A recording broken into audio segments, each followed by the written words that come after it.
Dink ons is gelukkig dat ons wel in ons eie taal vermaak word, ingelig word, bedien word met nuus. Maar ek dink nie ons is anders as ander mense nie. Tegelijkertijd, omdat ons afgesonder was, dink ek was nodig vir ons om te sien hoe apartheid byvoorbeeld van buite af gekritiseer word, omdat ons so 'n enorme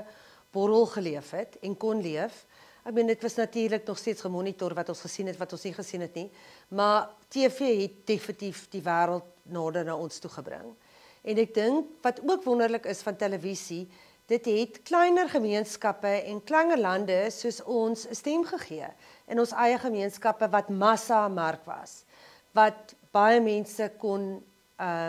bereik, wat baie mense kon sien, en ek dink is altyd lekker om 'n spieël na jouself toe te kan ophou, en ek dink met die koms van leefstyltelevisie,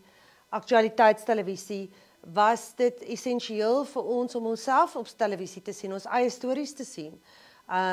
op 'n goeie vlak om onsself